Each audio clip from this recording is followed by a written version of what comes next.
You are live. Hello everyone. As always, I need to check whether we are live or not, just to make sure I clicked everything I should click, not to miss anything. Okay, it seems that it is working. So hello everyone once again. Today, on today's webinar, it is the very first premiere episode of a mini series about .NET GC internals. So I'm super happy that we are here all because I really like this topic. So hence the idea about this webinar.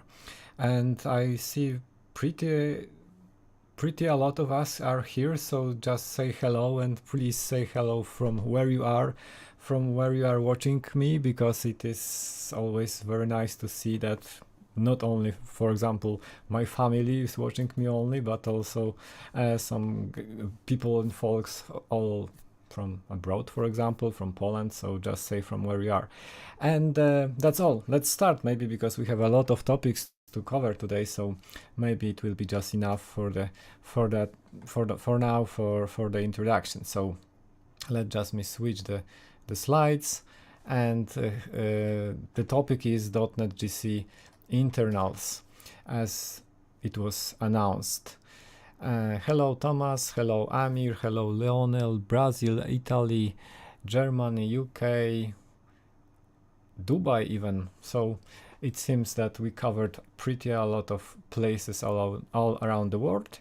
And just a few words about me. This is really not about me, so just as an introduction, to be a kind guide and introduce myself. I'm a .NET freelancer, trainer, consultant, speaker related to .NET Premium, let's say, content and advanced content mostly. I am an author of Pro.NET Memory Management book, and that's my main interest, .NET Memory Management. That's why also the idea of this webinar and mini series. I'm also co-founder of the .NETOS initiative. We provide premium content also about .NET in general, advanced stuff. And if you are also interested in such content, you can follow me on Twitter, for example, or just follow my blog, or look for a game that I'm starting to, for some time I'm creating this out of memory card game about .NET. But okay, this is about .NET, not about me, so let's just move on. So the very first thing, because I titled this mini series .NET GC internals, and this is the title. Okay, India, Spain, Warsaw, Portugal, Czech Republic, Israel, and Warsaw, and pretty a lot of places. I'm really happy to see you all. So the very first question, what this series is not, because you can have some expectations for sure, and I would like just to say what is this series about. So this is not about practical debugging, diagnosing, measuring series, because this would cover a lot of hours, obviously, and this is interesting topic by itself, but it is not what I was thinking of when designing and planning this particular series. The same about practical best practices about and programming in C# and so on. This is not the case also, because this is all about .NET internals, a depth explanation of most important .NET GC parts. Why the idea? Because I'm always, when I'm doing some workshops, trainings, and every time I talk about GC, there is always a lack of time to talk about internals, because obviously there I concentrate on practical debugging, practical best practices, diagnosing, measuring, all the topics that are for everyday life of everyday .NET programmer, developer. But I really like .NET internals, and I really would like to describe it in details. There are some articles, there is my book, but it is not enough, and I thought it would be nice to have a series which will explain it in a visual way, and even more deeply that I'm typically trying to say it during workshops, for example, and also as an updated version of the thing that are in my book. So this is the most recent deep .NET internals thing that you can find, I hope. So this is the idea, to have this everything that I don't have time for during regular activities about more practical side of .NET GC. The form will be like interactive 1 hour long lectures, but I really hope it will be also really interactive, so do not hesitate to ask me. You can always ask, you can interrupt me. Maybe not answers will be answered, but maybe not all questions will be answered immediately. Maybe I will say that I will talk about that later, or maybe I will say that I need to find out. But every question will be answered. I plan to have some follow-up blog posts about particular modules. So then in this blog post, I will gather all the questions and answer them if I will not answer them online. So do not hesitate to ask, because I really would like to have some kind of interactions. And also I plan to have some ad hoc drawings. Sorry for that, but I bought a tablet, the graphical tablet, and I really need, this is a gadget that I need to use. And obviously also I hope it will be beneficial for you to have some ad hoc drawings during the this material. And also I think that this 8-week long, because this is the plan, material will be very nice preliminary material for my any other activities, like if you will attend my workshops in future, or my online course, or any other activity related to learning, teaching about .NET, I can point you out to this material to have this very first, although very deep, introduction to the .NET GC. So this is the idea, and .NET GC internals, deep knowledge explaining how it is really working, how it is being implemented, how it really is simply working on the level of bits and bytes, not on the level of high-level concepts or anything else. And the agenda for today is like that. I will just give you a very short description of the roadmap of the whole mini series. And then some fundamentals, the really small part of fundamentals that I was fighting with myself whether I should add it or not, but I decided that it would be nice to have some fundamentals presented, although you will be mostly beneficial if you know something about the GC already, watching all this, but I don't want to limit to the people that are knowing something about the GC, so I will be always presenting some fundamentals to you for the broader context what I am talking about.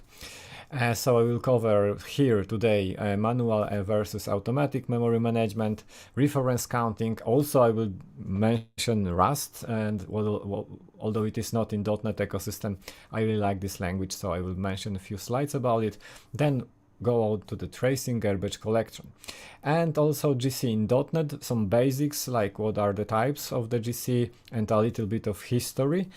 And I believe it is always good to know small history, and this is another part that I am always skipping during my workshops, because it is just time is ticking and I need to present some more practical things than describing GC history.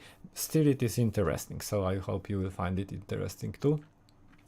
And the very first deep, maybe not so deep, it depends how you perceive it, dive into the .NET 5 runtime source code. Just few slides about building, debugging .NET Core source code, and the very first dip into the gc.cpp, the famous huge source code of the .NET GC. And in the end, materials, and I will show you some suggested by me books. You can expect one of them what it will be, and some sites to follow, some people to follow, and also from where you can get those slides, because those slides will be also publicly available afterwards. Okay, so this is the agenda for today, and as I said previously already, I plan to have at least 8 weeks of it, so I plan to have 8 such webinars week after week, and the agenda is that I will cover the most important implementations of the most important parts of the .NET GC. I would really to have this mini series as a kind of very popular reference that various people are pointing to when they just trying to understand how .NET GC is working internally. Because obviously, for example, there is my book, but it is 1000 pages and it weighs 2 kilograms, and it is really hard, you know, to read it in a limited time. So I believe such video can be a very nice reference. So agenda. Today we have an introduction, then we will cover mark, concurrent mark, plan, sweep, compact phases, explaining in details how they are implemented. And as I said, it is not only on the level of algorithms, but simply on the level of, let's say, data structures. So we will know what is mark stack. Okay, I see have the very first typo here. What it is, how the mark is implemented, what it is mark array, for example, the very important concept of plug tree, brick tables, what is the organization of generations, what are card tables, and so on and so on. A lot of very important concepts that are explaining .NET GC in depth. This is the 8-week plan, 8 week after week, and then we will see. Maybe we will find out to have more weeks with another topics. It all also depends on you. You can always drive me to more material from questions. So as always, do not hesitate to ask. Okay, that was like 10 minutes of introduction, necessary introduction. Obviously, this is only in this week. Next week's we will start straight from the internals of the GC. And the fundamentals, the very first part is just to mention the manual memory management, explicit allocation and deallocation. This is the point from where we are starting. So at the times of C, C++, there was just explicit way of managing memory. So we needed to, and let me switch to the pen. We needed to, for example, allocate something with the help of malloc. We needed to provide the size of it. We needed to cast it to the proper pointer. Then when we were using it, we needed to dereference this pointer. And then obviously we needed to free this memory. So a lot of ceremony around simple concept of, for example, allocating something on the heap. So it was not always tiresome and problematic, but also it gives a lot of dangers. Like two most typical problems was to have a memory leak, because obviously we could forget to free a memory. And in this contrived example, obviously it is super easy to find the way and the place when we should free this pointer, but in more complex data structures it was not so obvious. And moreover, security risk and correctness risk of dangling pointer, which means the risk that we are trying to dereference a pointer that has been already fed. So after, for example, this instruction, we could still be tempted to dereference this pointer, and it now points to something which is not valid, and it can point to other data that we should not see, for example. So those were the dangers of manual memory management. Obviously, we are not doing that in that way in .NET. Because there were many problems with such approach. Automatic memory management has been invented, because it as a concept should obviously have been invented, and it is pretty old idea, and as you see now we have a theoretical part. It was invented by John McCarthy, and it was really few years ago, and at 50s, because maybe you know John McCarthy. It is kind of one of most intelligent computer scientists in the history of the IT. He is called a father of artificial intelligence. He invented Lisp, and as a side effect, a very small side effect of inventing Lisp programming language, he also invented automatic memory management. He invented garbage collection. In this particular paper you can find the very first ideas of it, and then some extensions of it that were followed just because of the Lisp. Because Lisp, if you have ever seen, Lisp is a functional language. Functional language does not like any side effects, and managing memory is a very inconvenient side effect. So the idea was just let's manage memory automatically, so we will not have to worry about it in a high-level language like Lisp. So Lisp was a drive for memory management, and in a early stages of computer science, in fact, and the whole idea there presented is still valid. So this is not something that was totally changed. The structure of algorithms presented by John McCarthy is still used even in .NET. So okay, we have automatic memory management, then we can split it into two main groups. We have reference counting and tracing. Reference counting is way of automatic memory management, although sometimes we can meet this opinion that when talking about automatic memory management, we are mostly talking about tracing, garbage collection, and so on and so on. But reference counting is also memory management, and it is automatic. And to those groups, I'm adding Rust as let's say something in the middle. So I will just cover why I believe it is something in the middle as a kind of third group of automatic memory management. But let's just stay with the plan. So first, reference counting. Reference counting is a very simple idea, we can say, that for every object we maintain a counter of references pointing to such object. So let's just use my awesome drawing skills. Imagine that we have some object X, and for each object Y, let's say, and for every object we maintain a counter, which is just an integer. And at the beginning the counter is 0 because no one points to them, but then, for example, we create a local variable, so we have a pointer to it, so we increase the counter to 1. And then, for example, this object also can point to something. We can point from somewhere to this object, so this counter will be increased. Then maybe we have a field here that points to this counter, to this object, so now the counter is 2, and so on and so on.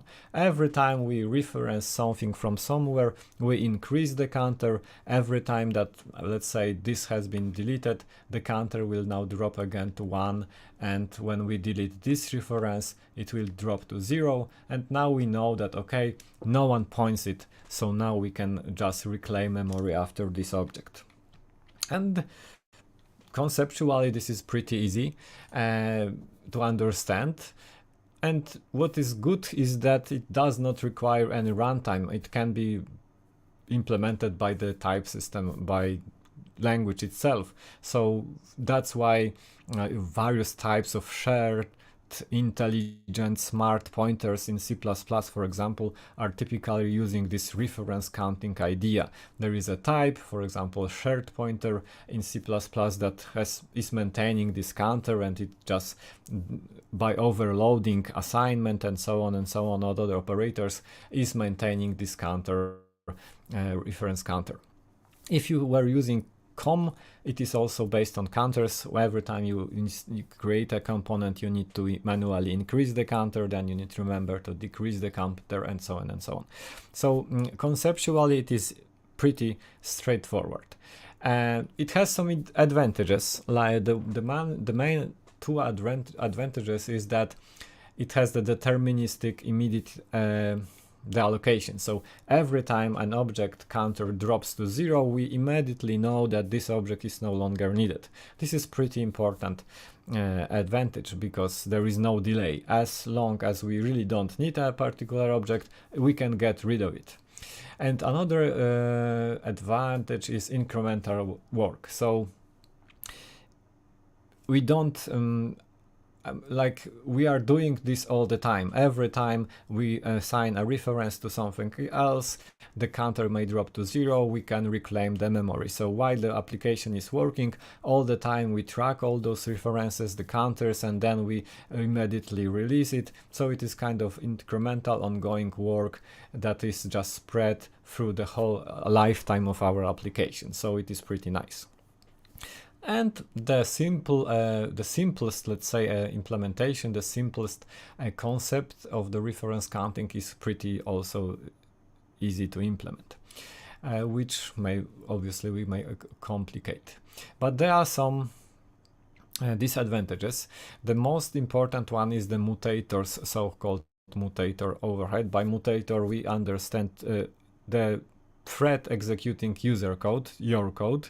This is the name which is commonly used in the garbage collection nomenclature, let's say. So the overhead of the user code, the overhead seen by the threads, because obviously every reference now, assignment of the reference needs to increase or decrease the counter, and this is a lot of operations. We are constantly assigning something to somewhere else, to something else, so we need constantly to invalidate these counters, which are just some bytes in memory, and this obviously means that we will invalidate this memory, which means we will invalidate caches, and which means it is not sequential access but totally random access of various counters spread around the whole heap.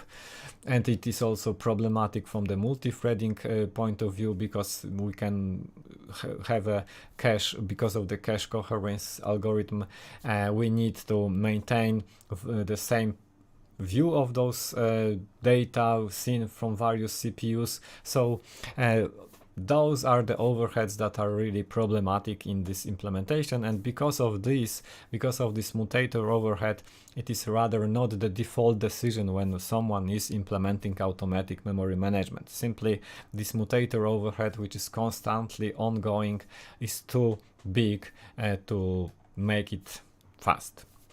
Although it was at the very beginning when this algorithm was invented, but obviously it was like in 60s, for example, and now we have 2021. So during this time there was an ongoing research also on this field, and there are many improved reference counting algorithms, and we can find states like that the current reference counting algorithms are able to be only 10% slower than sophisticated full garbage collection algorithms, which is really nice, because we have the advantages of reference counting without the biggest disadvantage of the overhead. So I expect reference counting will return to managed runtimes after all those tens of years of research. I believe even I saw some tweets from .NET runtime team that the Mauni even is slowly considering using reference counting, at least at some places in the .NET GC, because we just know now how to do it better. And another disadvantage is that obviously cycle references are problematic for reference counting, because when you have cycle reference, in the end this algorithm is not able to reclaim memory from a graph which creates such a reference. So if you have a cycle reference between some objects, and at least there is always one as a counter, because every object is pointing to something else. So even if we are having here some reference on the stack, so this pointer will be 2, and we get rid of it, it will drop to 1 again, but the whole graph will be kept alive because we have 1 as a reference counter for all those objects. So by out of the box, reference counting is not able to handle cycle references, which is obviously kind of problem, which should be somehow overcome, and some algorithms are overcoming this problem, which are improvements of reference counting. So there are currently some more sophisticated implementations of it. One of the very first that you can meet when talking about reference counting is so-called deferred reference counting, which is about avoiding analysis of the references living on the stack.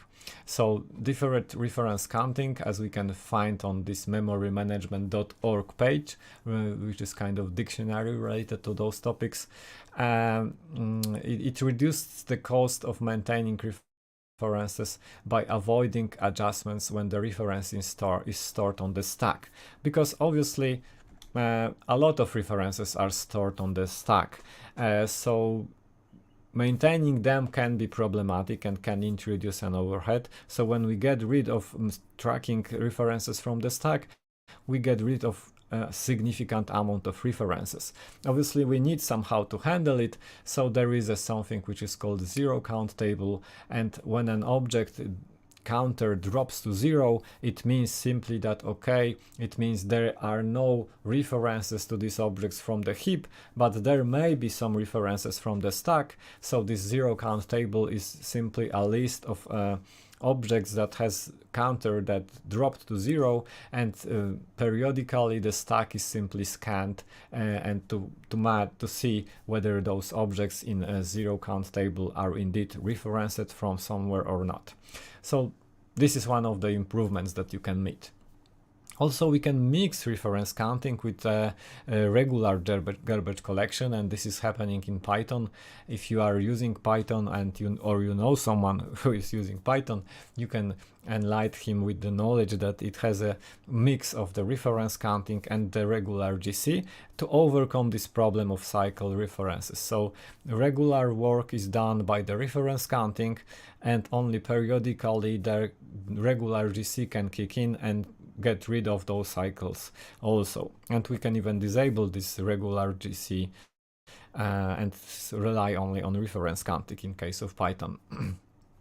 And if you are interested, if you find it interesting that reference counting is slowly returning to the runtimes, I strongly invite you to read the paper which is created with the cooperation from Microsoft also, which is not so young even, but it is one of the youngest describing nice reference counting algorithm called reference counting IMIX, which is just a nice way of implementing it nowadays. Okay, so reference counting. Then we have Rust. Rust, why I'm saying about Rust? Because Rust is very new, although it has many years currently, so it is not so, let's say, young, but still it is one of the youngest popular languages, gaining more and more popularity recently, which has a type system that supports automatic memory management. This is something totally different than reference counting and the regular garbage collection, because this is handled while the application is when the source code is being compiled. So it is happening on the compilation time. And this affine type system simply means that the type system is tracking the usage of your objects, and it knows, for example, allows to have at most one usage of your object from your code, and this is handled and enforced by the type system itself. So the Rust is an unmanaged language, which doesn't have any runtime, but still it have automatic memory management, at least if you are writing in an idiomatic Rust code. How it is working, just as a kind of grasp for you if you haven't seen Rust yet. For example, we are creating here a string, which is just string hello, and we are assigning it to a local variable.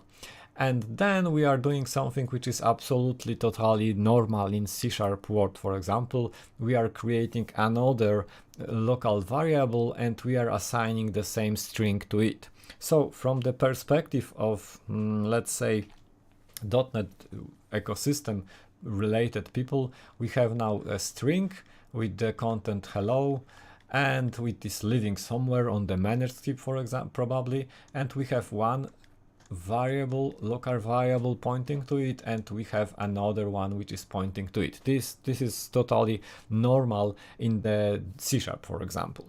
but this is not allowed in Rust. Rust is not allowing to do this because it has a super important concept of ownership, and by default there can be only one owner of the particular object. So when we are creating this string, the first owner is s1, but from after this line the new owner is this s2, and this variable is now pointing to nothing, like it is now not owner of anything. So when trying to execute print, so trying to print it to the console, for example, and use this first variable, we will see a compilation error that it will see and will say that you are trying to use moved value, and this value has been moved in this particular line, and it is pretty nice error, compilation error, explaining all the things happening here.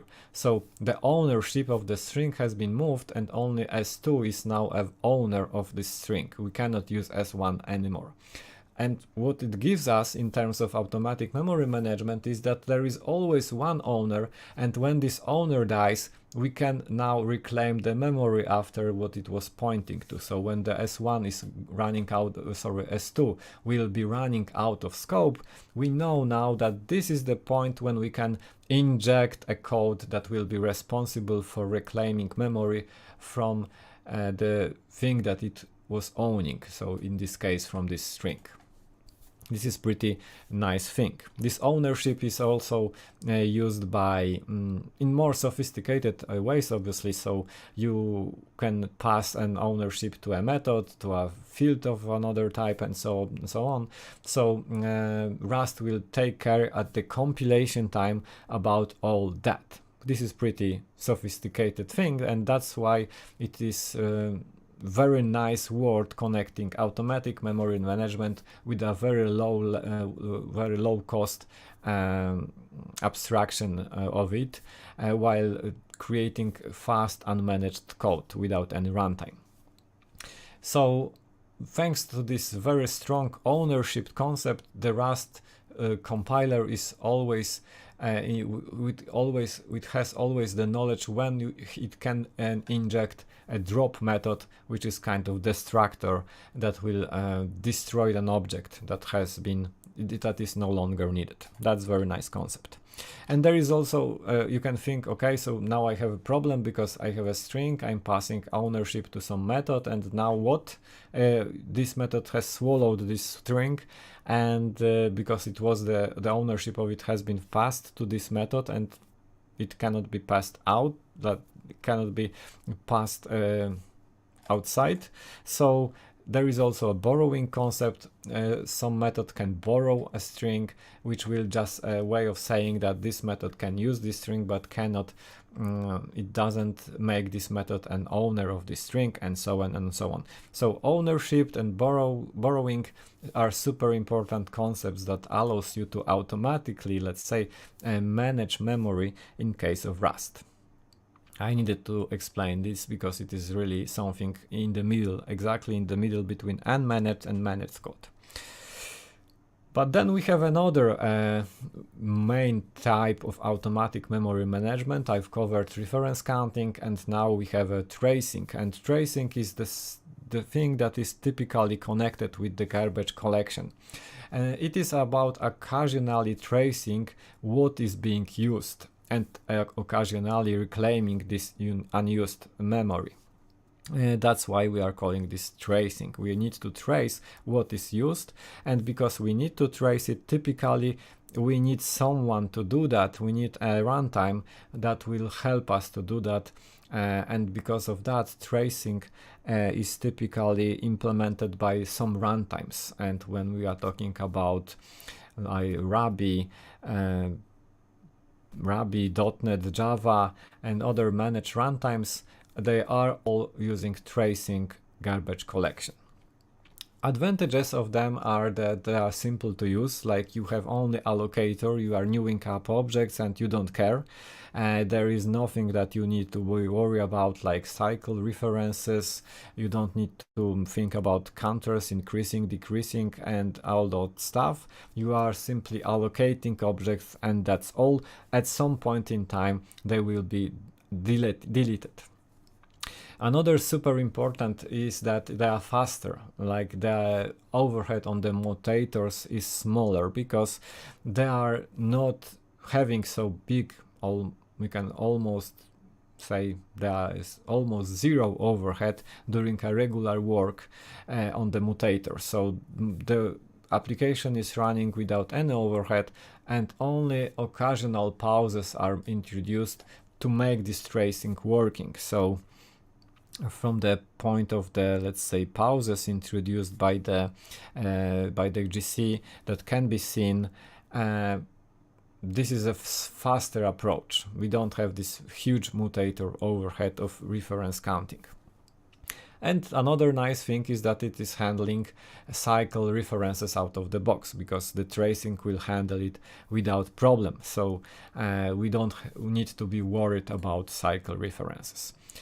There are also always disadvantages. First is that it has non-deterministic deallocation, because now we have this tracing, and this tracing needs to trace things, and it will do it at some point in time, and after doing this at some point in time, it will start to reclaim the memory after another point in time. So in the end, we don't know exactly when an object will be deleted. We simply know it will be at least eventually it will be deleted when it is no longer needed, but it is not for sure, it is not so immediate, not like in reference counting.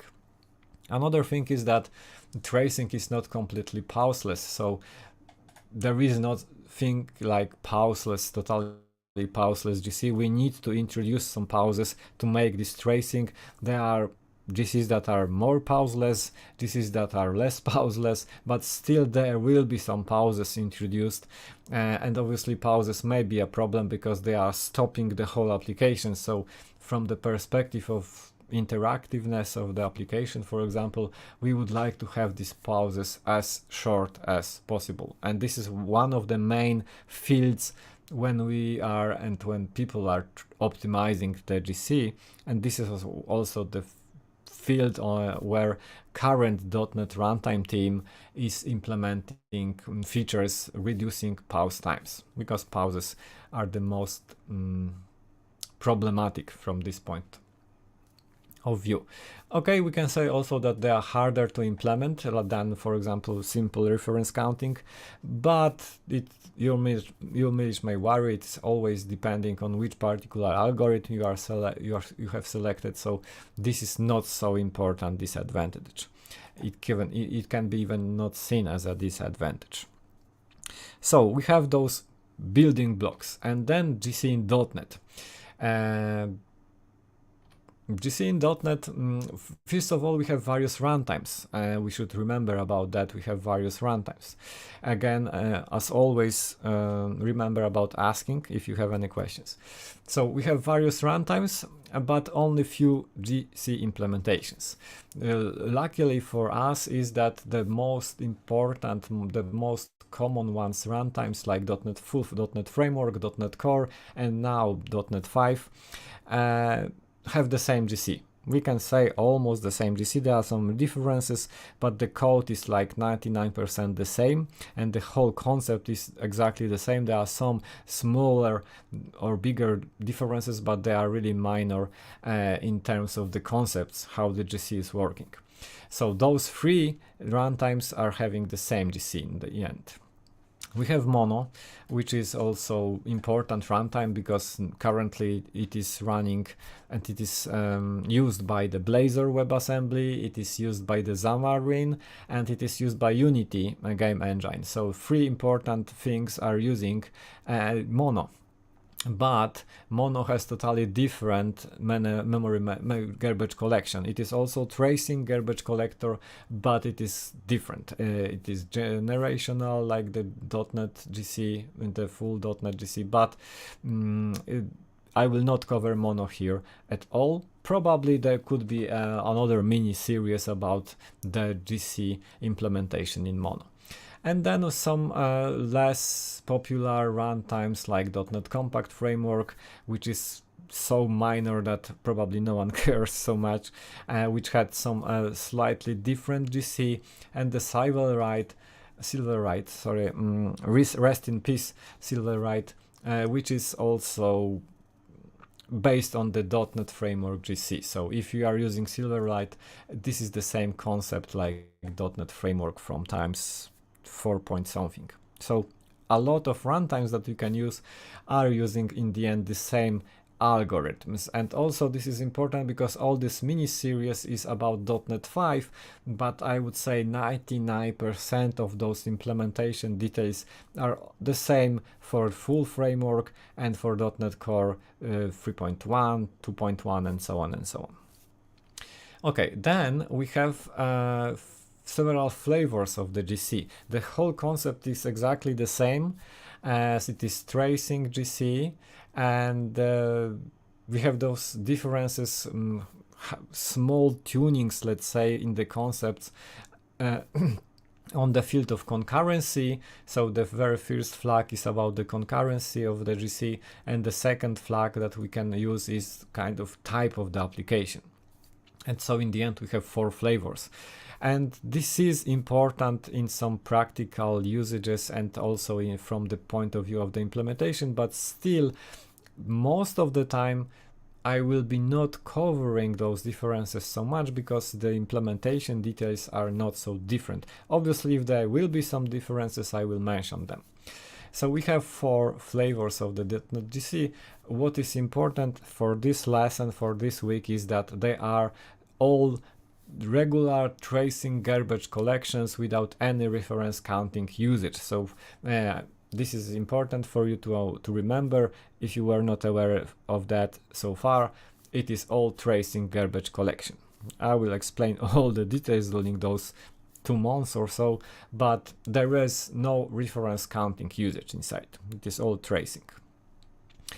Okay, so because I was really fighting with myself also whether I should explain you those 4 flavors of the GC or not, but I was really afraid that some of you are not aware of it, and without this at least a little introduction you will be lost in the next modules. So a simple slide about all those 4 flavors that you can use, so of the GC in .NET. So the very first flag that you can use is the flag about the application type.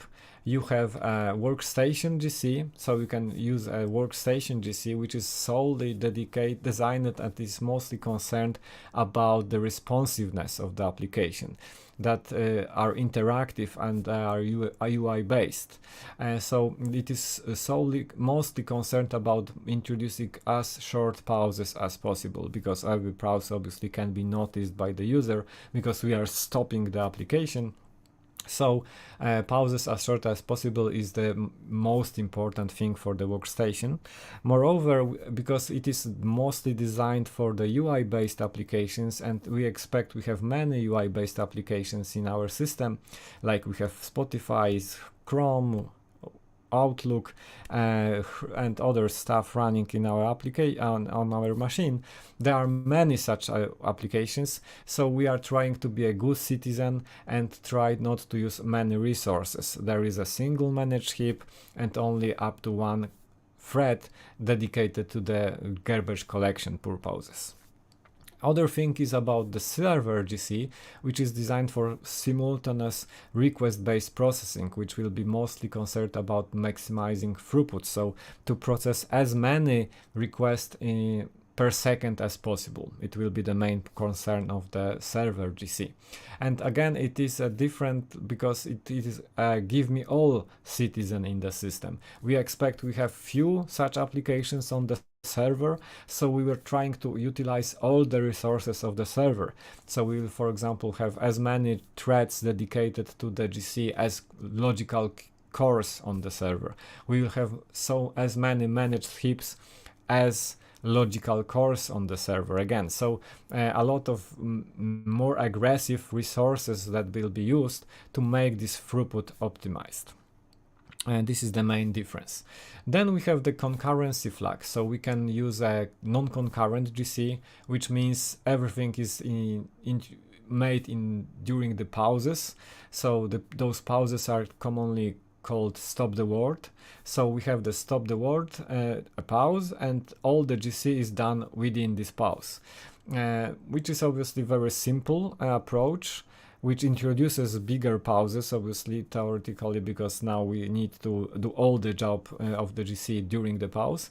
The one of the advantages is that it is optimal from the perspective of the garbage collection, because no one interrupts us. We are stopping our application, nothing is working, everything is stopped, so we can look around, we will have a full picture what is really garbage. So this is one of the, let's say, advantages of this simple version. And then we have a background GC, in which some parts, or we can say even most parts of the GC is running concurrently with the application. So your code is being executed, your application runs, your C# code is being executed, and in the background there is a GC doing its job. So it is a direction for the pauseless GCs. Obviously pauseless because there will be always some pauses, but a lot of work will be done concurrently. One of the disadvantage, or let's say characteristic of the current GC in .NET, is that this background version is not compacting. So I will cover that later in later weeks. We are not able to move objects to compact them while the application is running. This is one of the most important characteristics of the background GC in .NET currently. Okay, so that's the 4 flavors, and just like one of the examples, it is the comparison between the most let's say the most simplest the simplest GC, comparing it to the most complex one. So we have non-concurrent workstation, which will be done in the during the pauses, so we will have shorter or longer pauses, and moreover there are no additional threads. So if our application is doing its job and after some time we need to kick in with the GC, this thread that was just executing our application code, we will be now doing the GC, and then we will resume. So no additional resources consumed. On the other hand, we have background server, which is the most complex one in terms of the resource usage.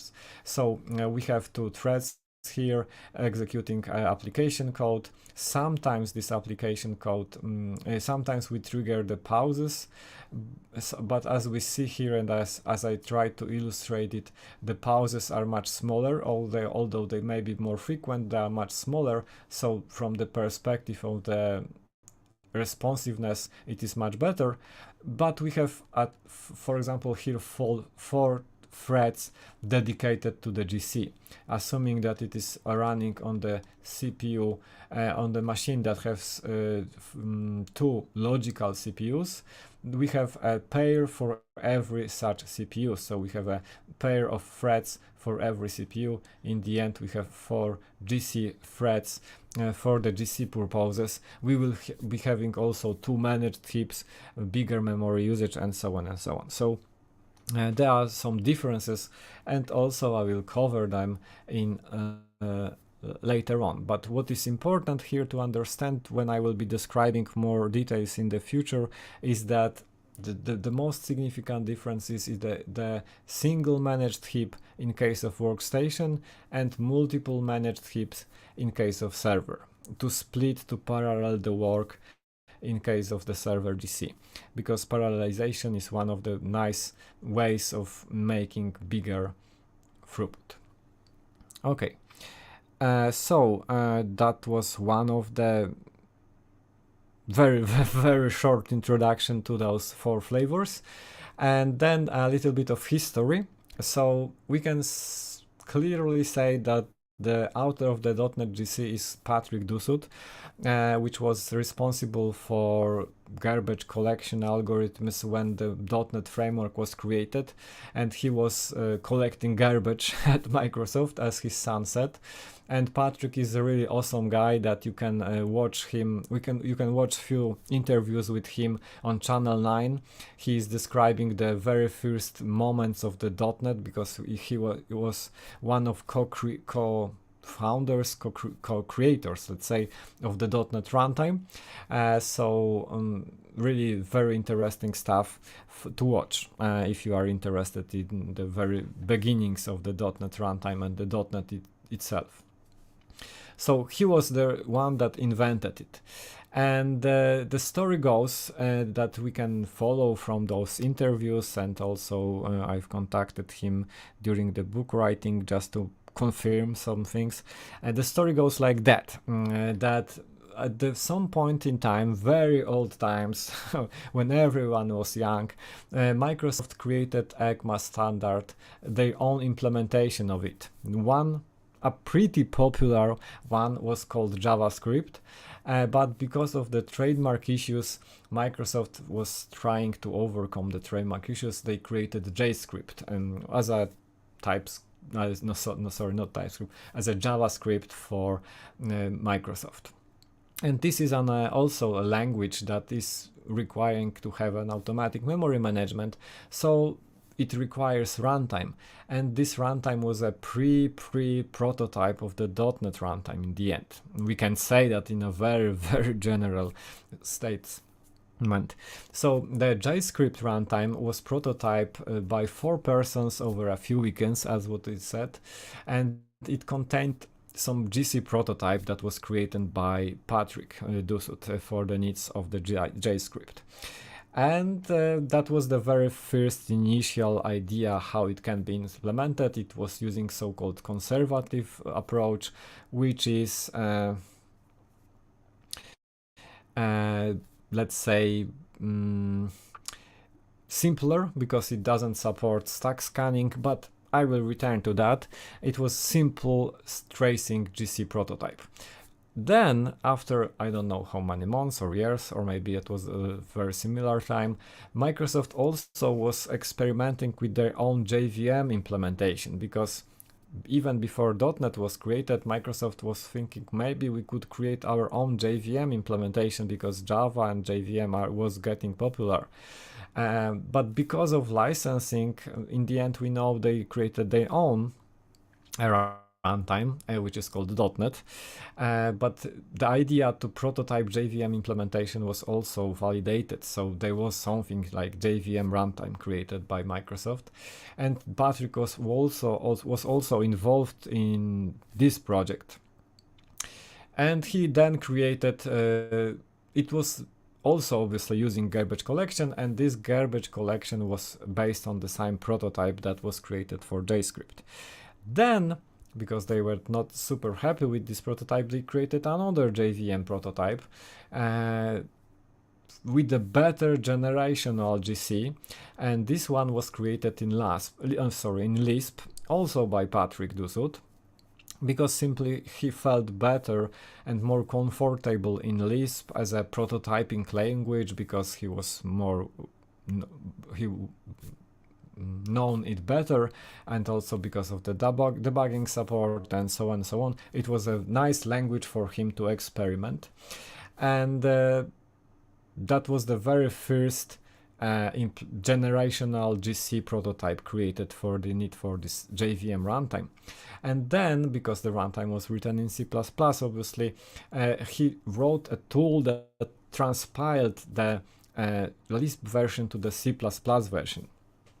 So yeah, that was one of the reasons why you can meet this urban legend that the GC code in .NET is so ugly because it was transpiled from Lisp to C++.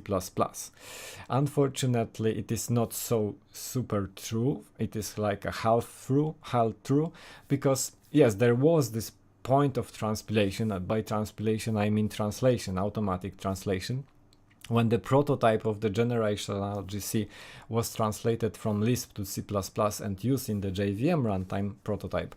But it is not like that the current gc.cpp file was transpiled from Lisp. This is obviously not the truth. So I really like to tell this story, and I could have some time now dedicated for that, because it is worth explaining how it was really created. And then when the C++ version of like the CLR, the .NET runtime was created, it was based on the same experimental algorithm that was used for JVM. So then because of that, it is based on it, but it is not the same. It is not the transpiled version. That's the story. And for a few years at those times, the Patrick Dusut was the sole owner of the .NET GC. But then Maoni Stevens kicked in, let's say, and she taken over the .NET GC maintenance, and up to now, up to date, she is maintaining the .NET GC. She is the main .NET GC architect, let's say like that. And now the team has grown, so it is not only she, but there is a few people, as far as I know, developing and still introducing some improvements to the .NET GC.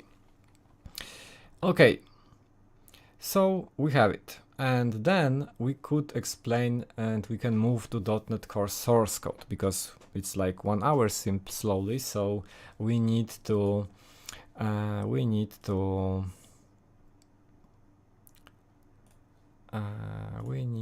sorry, no.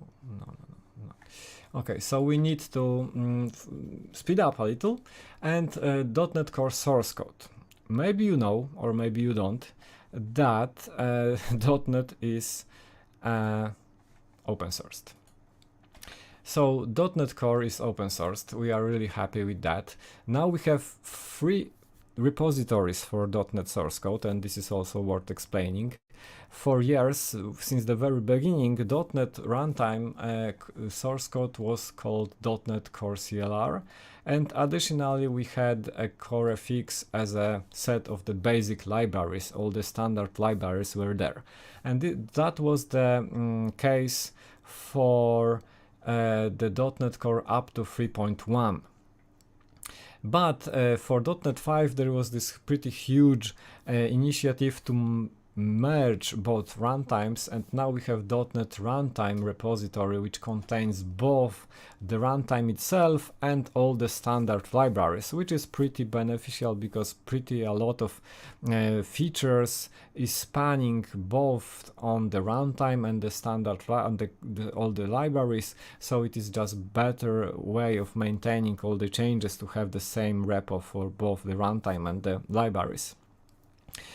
When looking at .NET 5, we will be looking at the .NET Runtime repository as the one that is now being used by the Microsoft team currently to develop, for example, .NET 6, because it has already started. If you are interested in, for example, implementations of .NET Core 3.1, you need to refer back to the Core CLR repository or CoreFX repository, depending on what you are interested in. Okay, and always remember about choosing proper tag, because as I said, the runtime is still being developed. Obviously, .NET 6 has been started. There are pretty significant even changes in the .NET GC being planned for .NET 6. So all this is in master, and looking at the master from the runtime the main, currently it is called main, from the runtime. It will be pretty confusing, because it already contains .NET 6 changes. So it is best to look, for example, at particular release, to look around what is inside the particular release, to be sure that we are really talking about .NET 5, for example. And maybe you have seen .NET Runtime already or not. I invite you to look around. It is pretty big repository. It contains huge amount of commits. A lot of work is being done. What is super nice in general, it is that all the job that is being done for .NET Runtime is currently open source. So you can really track what the Microsoft .NET team is doing, because they are just making commits, PRs, discussions, so everything is open source. And here we have in the CRS folder we have core CLR, which is this part responsible for the runtime, the most important one. Then we have the libraries, which is the previous CoreFX repository, which contains all the standard libraries.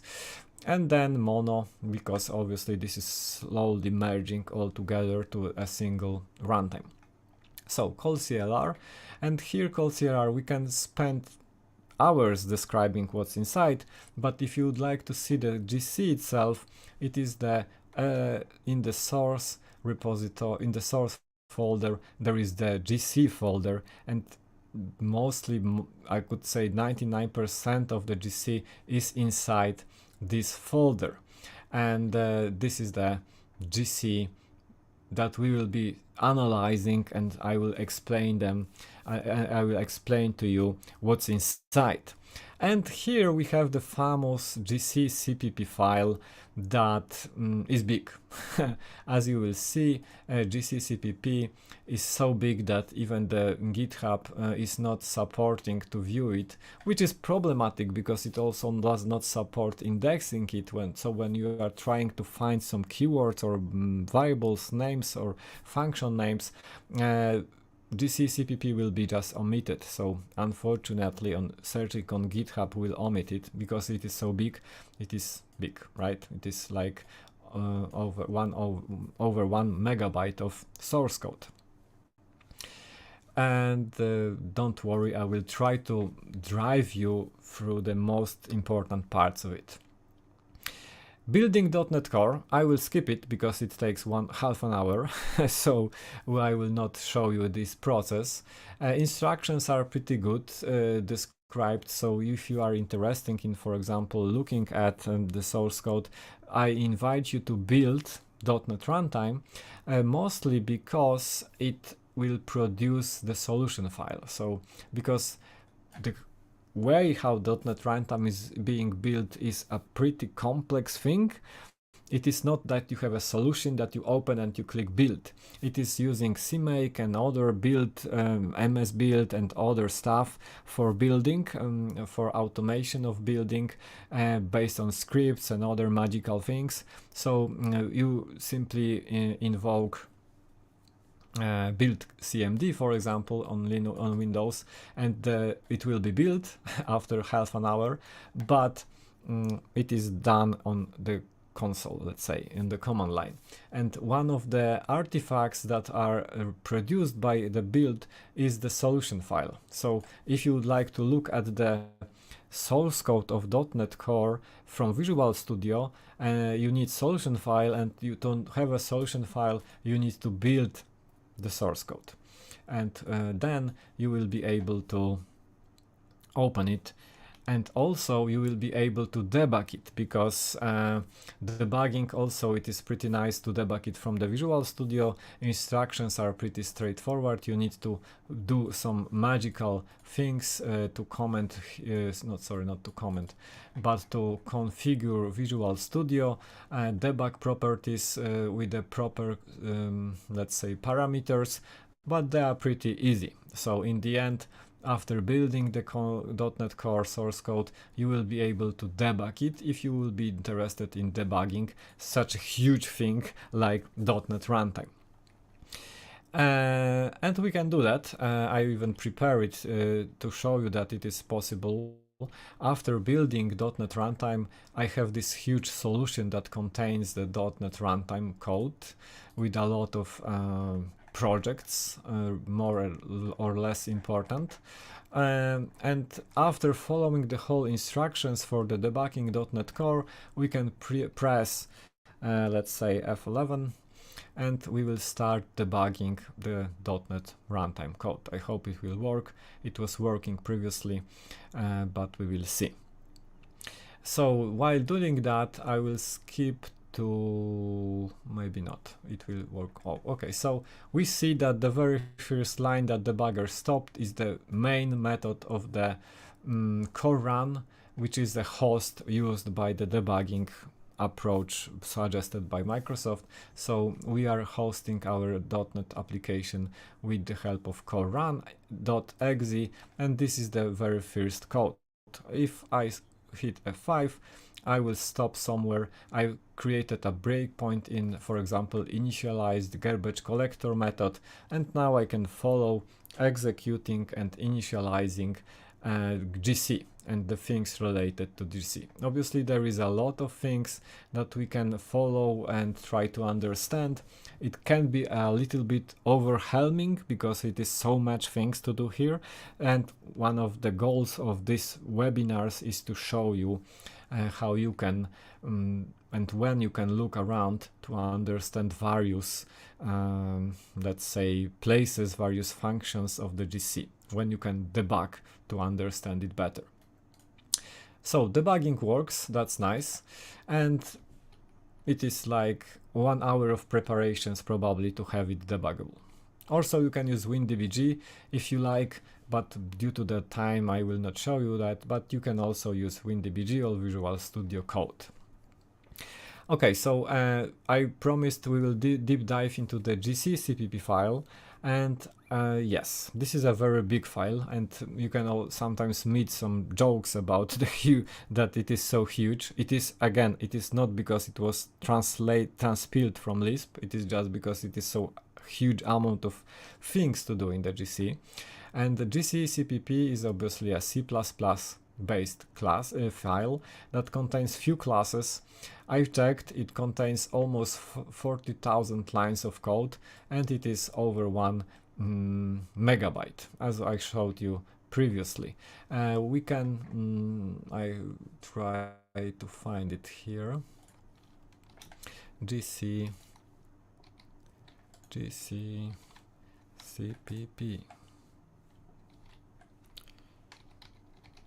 Let just me find it. And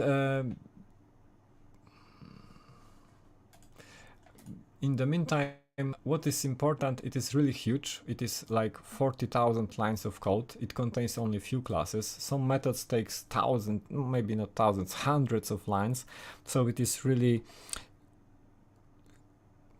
kudos for maintaining it, because it is really a complex code, let's say like that. And then we have two most important classes inside, if you would like to understand it. gc.cpp, the one. And as we see, gc.cpp currently in .NET 5 has a lot of lines, almost 40,000 lines of code. Inside gc.cpp you will see a lot of code, and it is mostly split into two classes. There is a gc heap class that is kind of public API, the one that is exposed to the execution engine. So when the runtime asks for an object, for example, it will call the allocate method. When the runtime asks for the GC, it will call the garbage collect method. So this is gc heap class is kind of public entry point for the GC infrastructure. And then we have gc heap class, that is the most important one, because it is the internal API, internal code that contains most of the code of the GC. So it will contain methods like allocate, garbage collect, make gc heap, and in the end almost every functionality of the GC in .NET is inside gc heap class, or it is one of the methods of the gc heap class. And if we will see, there is most of the methods are from this gc heap class, as I said. gc heap, gc heap, gc heap. Everything is inside this one. And as I said, there is a workstation and server mode. So the main the main difference is that for the workstation mode, because there is only a single GC heap and the single managed heap, there is no need for having instances of GC heap, so all the methods are compiled as static. And in case of the server mode, there are as many managed heaps as logical cores, so for every managed heap we will have such a GC heap instance. And it is all, as I said, put together and maintained by this public API called GC heap. And in case of GC heap, additionally there is in case of the GC heap and server mode, there will be so many instances of this class as the managed heaps. So in the end, main work is being done there. And okay, I said that we have 4 flavors. We have server, workstation, concurrent, non-concurrent. How it all looks inside this gc.cpp file. All those flavors are inside this single file, which makes it even more complex. If we would look for a file which is called gc server cpp or gc workstation cpp, they are very simple files that include to the gc.cpp file, but the difference is that the gc server defines additionally the server gc constant, preprocessor constant, however call it. So it is in the end the same file used by server gc and workstation gc. The difference is that we have this server gc flag defined, and because of this flag, some parts of the gc.cpp are compiled in a different way, because this define is being checked. Which is pretty mind-blowing, because we have a single file for 4 flavors of the GC, which is 40,000 lines of code. So we can say we have 160,000 versions in our mind trying to understand and cover all those 4 flavors at the same time. So we have gcc.cpp and gc impl, which also defines so important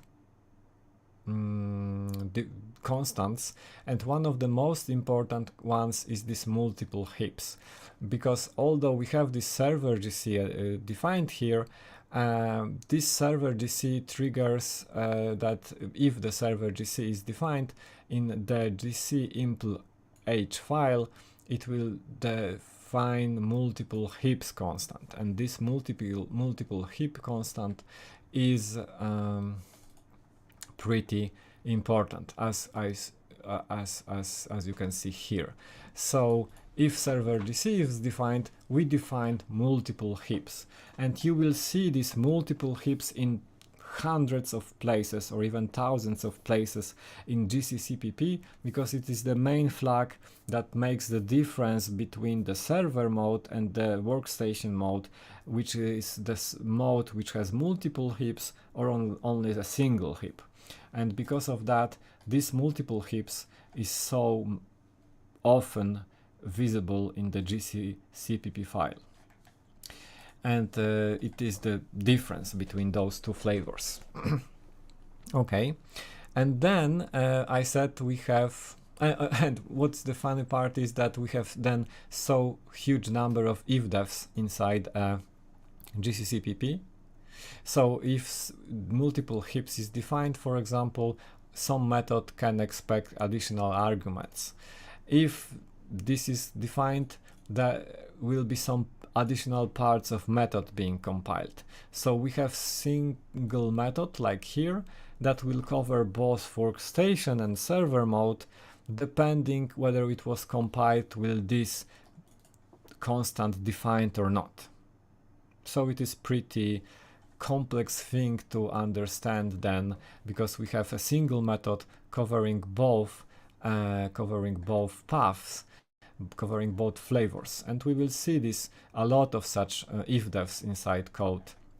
If def multiple heaps, then something. A lot of such a code is spread all around the code of the GC heap. If there is a multiple heaps, for example, do something. If it is not defined, do something else. Multiple heaps is hundreds of it are spread around whole gc.cpp file. This is that we will be seeing pretty often when looking at GC file source code. Then I thought there is this another flag, concurrent, not concurrent, and this is not made by a compilation pre-compiler defined, because in general, yes, there is a background GC constant, pre-compilation constant, but it is always defined, because saying this background GC is defined means that we have a GC that supports background GC, and all runtimes support background GCs, so this is always defined, and it is always defined both for server and workstation versions. This is simply because in the end, concurrency of the GC can be changed at runtime dynamically, at least to some extent. So instead of pre-compilation flag, we have simply settings being checked. If in the end we support background GC, and as we know this is always true, if background, for example, concurrent GC was enabled, do something. If it's not, do something else. So here we will be based on ifs, on checks, runtime checks, which is pretty again pretty hard to understand when you try to understand what is going inside. So in the end, this is a very first dive into the gc.cpp file. I didn't prepare for today any particular method that we can look around, but let's, for example, look for I'm not sure which point will be nice.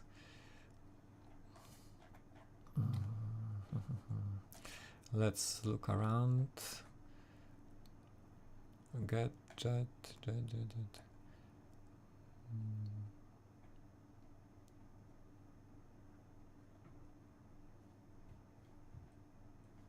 Yeah, so a lot of code that if you understand a little bit of internals of the GC, those names will explain you at least a little what they are doing. Like I found pretty short method gc heap, which is called generation sizes, which is just returning the size of all the generations, depending on what generation are you interested in. And now you can look around at this code trying to understand what it is being done here. I will guide you in understanding this code in the next lessons. So for now we can stop, I believe, gc.cpp, and 2 flavors, in fact 4 flavors are inside the same file. This is something that you can stay with till the next week. Okay, slowing down slowly, materials. What you can read about if in general you are interested in memory management. This is a slide that I will present only during this week. Next week's I will just jump into the particular phases of the GC, but for now, to answer where you can look around for some more informations about the GC. So the very first awesome book is the Garbage Collection Handbook. If you are in general interested in the algorithms, not in a particular technology, but in general from the algorithm point of view, this book is just the Bible of the garbage collection. So every possible GC is described there, including reference counting, tracing GCs, and various problems and, let's say, features of them, various types of GCs, all is there. So it is pretty big book, but really comprehensive. Also my book, if you are interested in .NET GC, you can try to find my book, read it. It is 1000 pages. Then my blog and my site. On this site you can find two posters about the GC. I will show you them in a second. So mainly I invite you to go to this site to download these posters for free. Then all those slides that I'm presenting during this mini series is at this address, so goodies.net.org. You can find and download those slides from this mini series, and we'll upload there lesson by lesson, week by week. And also Maoni Stevens' blog, because as I said, she is a current .NET GC architect, so she is writing a lot of really awesome knowledge and information about the current and development of the GC and what's going on inside. And also super awesome document that she created, .NET Memory Performance Analysis, which is pretty comprehensive, pretty long document describing how you can approach and target diagnosis, because as I said, I'm not talking about diagnosis here during this mini series, but still this is a document that I'm pointing to if someone is asking me about the diagnostics, and obviously I am always keen to help by myself. And also the document which is on GitHub, available for free, which is called the Book of the Runtime. This is the document created by the .NET team by itself, which describes various aspects of the runtime. So it is really nice knowledge from the Microsoft itself, covering also garbage collection design.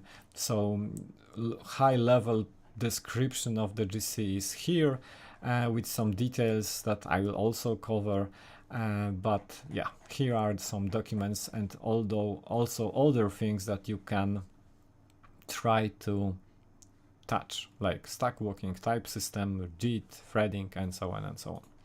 So those are the materials, and the posters looks like that, so you can download it from the page pro.net memory.com. The link is as far as I the link is at the description of this webinar. So you can download those two posters, the one which is about the memory organization in .NET GC. And it is pretty overwhelming, as you can see. We will cover some parts of it during this webinar series, how the memory is managed in .NET, and from the static point of view, like the object references between them and what is the physical organization. And also the second poster, which is more dynamic one, which is based on the two graphs that I've shown you previously. What is being done in time when the GC happens. So what are the phases, what are the events emitted, what are the different flavors of the GC, how they look in time. A second poster that you can download, print, or whatever you would like to do with it. So they are available for free.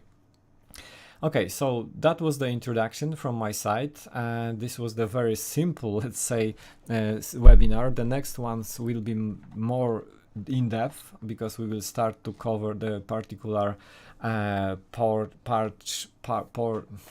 particular parts of the GC. We will cover mark phase in the next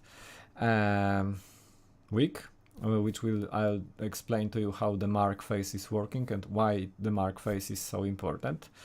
And if you have any questions, now is the time, because I will simply finish in a few seconds or minutes. So this is a time for questions, and I hope you found it interesting. There was some historical background, some very high level theoretical background, and I hope it will be a kind of foundations for the things that I will show you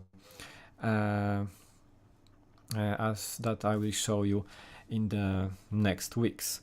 And just as kind of closing up, here is the agenda. Okay, question is the first question I see is from Ultern. The question is, what is the decision behind leaving gc.cpp in a hard state? So why we don't refactor gc.cpp? And there is a, I believe there is an issue on GitHub about that. Yeah, it is still open. It was created in 2015. So discussion on reorganizing gc.cpp. It was issued on the very beginning of .NET Core in the end, at the beginning. Why it is not refactored, why we cannot split it into more components, and for example with the approach like we have per class files and so on and so on. The answer is summarizing all the discussion here. If it works, do not touch it. Like, imagine you have code that is working few millions times per second all around the world, and the only reason that you want to refactor is that you don't like spaces or naming, or you would like to split something into two files instead of having it into a single file. So this is obviously all great ideas, but if it works, do not touch it, simply. And even there, as far as I remember, there is a conclusion that every issue opened with the question about refactoring gc.cpp will be automatically closed, because this is a decision not to do that. And that's the story. Like, it is, I agree, it is a good idea, but it is, we can split the code into few files instead of having two classes in a single file. We can have two files, but this probably is not the end of this refactor. Then we will be tempted to refactor more and more, and it introduces the risk of making something wrong. So if it works, do not touch it, simply. Okay, the second question. Do you know if compiling the runtime on Mac is enough? I believe it is very simple to compiling on Linux, and compiling on Linux is pretty similar to compiling on Windows, so it should be easy. I haven't done that personally. If someone has an experience, I'm willing to listen, but in general, I would not expect it will be much harder. It should be similar, really similar. So you can try and share your experience next week, for example. Okay, so I believe it is slowly time to close it. If you have any questions, you can ask next week. Next week we will cover the mark phase. I will try to explain what are the roots, what is the object graph traversal algorithm, and we will cover things like mark stack, mark list, mark pinned flag, and all those meaty implementations details of the .NET GC during the mark phase. Okay, 1.5 of an hour is enough. Thank you all for attending. Thank you for for being here. Be invited next week at the same time, Wednesday and 7 p.m. Central European time. And thank you for listening. I'm really happy that this mini series has started, and I'm really happy that you are there, that people are listening and interested in this topic. So next weeks we will cover more. Thank you. See you. Have a nice day. Bye.